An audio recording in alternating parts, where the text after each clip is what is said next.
that there are three aspects to this story that the Hart House lived and experienced and that we can live in our lives. And the first is surrender. Surrendering to our old story of lack, as the Hart had to do. Secondly, to engage in whatever's right in front of you. And thirdly, to become humble.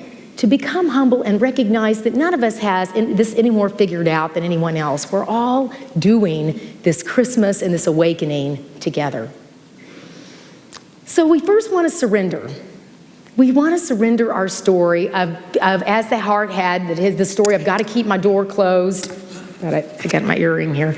I've got to keep my door closed, so I keep everybody out. If we ever had that story, I'm afraid to get hurt, I'm afraid things are going to get messy, I'm afraid my life might not work out well, so I'm just going to keep you over here. And we have to surrender this story, friends. We've got to grow as we go across this bridge. So, let me tell you a real life story. 1914, World War I. The English and French and German are fighting. We're in Central Europe. And they've been fighting for months. And in fact, as I learned this story about this time in history, the English and the French and the German had been trained their whole life to see themselves as different than one another since they were children. They're like this Hart House for years. Keep your door closed because you never know who's going to wander in. So here they are in the trenches, World War I, and they've been fighting since August. They're all tired and exhausted, and here comes Christmas Eve. Well, they decide to experience their Christmas Eve, and they start to, in their trenches, and we know how it feels to be in some kind of a trench in your life, they start singing their Christmas carols. And they start to recognize the other trenches are singing their Christmas carols. So they thought, well, since it's just Christmas Eve, let's come on out and have some food and have some drink. And they decided to come on out and just call a truce just for Christmas Eve. Against all their rules and their regulations, they've been told not to fraternize. But because of this Christ consciousness, because of the spirit that was within them, they decided to surrender their story.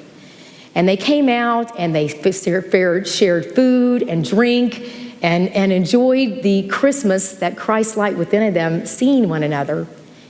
And the next morning, on Christmas morning, when they woke up, they couldn't fight anymore.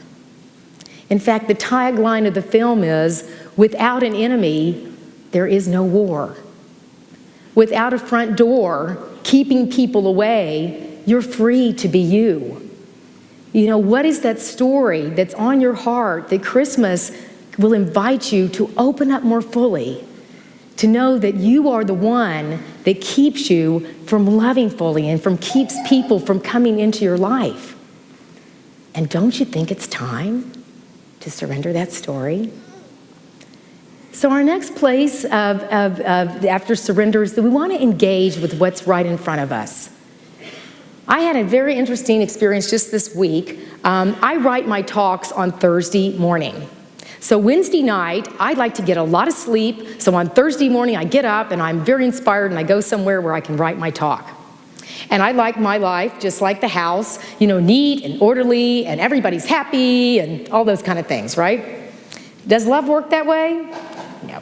So by about midnight, my Pomeranian, my little 7-pound Sophie, wasn't feeling so great. And I had a little talk with her about how it would be really convenient for me if she could wait till about 8 in the morning and then we'll go to the vet. Well, that wasn't the way it worked, and she was not feeling well, and she got sicker during the night, and by 4:30 in the morning, I was at the emergency clinic with my Pomeranian. And I was sitting there reflecting on the story of love, of how we need to receive as much as we give, and I recognized how much love I've received from this dog. How much love and how my heart has opened by having this pet. And that this inconvenience of having to take her to the vet was the gift. You know, the gift was letting my life get a little muddy and some of my furniture get rearranged, because that's what love is. It's engagement in whatever's in front of you. Have we heard what we resist what? Persists, right? So we don't want to resist. We want to engage in whatever's going on in front of us. Certainly that's what Jesus experienced. He didn't run from things, he engaged. And what is it that's going on in your life that you want to engage in? If it's joy, great, but if it's sadness and frustration, just be with it, because it'll pass. And I like to say Sophie today this morning she was barking away, and I was sort of, be quiet, Sophie, and then I recognized, oh, she's well. Love it, enjoy it. But life is the messy, love is the messy parts as well as the well-organized and clean parts. It's all of it. It's like Hildebrand says, if we choose only the one aspect of love, the joy aspect, the giving, and not just the receiving, we'll pass into a seasonless world where we cry but not all of our tears, and we laugh but not all of our laughter. That love is like breathing. It's just as much breathing in as it is breathing out. So engage in whatever is going on in your life right now. And finally, that we want to become humble. We want to get that we don't have this thing any more figured out than anyone else. Anything that's going on in your life right now is what's going on with you. But as we engage with people and when we let people give to us and we receive, we get to understand people better. Francis of Assisi said, let me understand rather than be understood. How do I really surrender to become humble, to know that we're all awakening at Christmas and all year. Jesus asked us to love one another. Do you know when he said to love one another, you know what he'd just done before he said that? He washed the feet of his disciples. These were the people, he could have said, I really got this figured out and good luck with you guys and I hope you get it someday. But not at all. He, in fact, said, I'm as much of a student as I am a teacher. I want to wash your feet. I want to engage with you. I want to surrender any kind of story I have about being separate. And he humbled himself to be with his disciples. And can we let that be the way we live Christmas, is not to resist, but to humbly engage with whatever's going on in our life.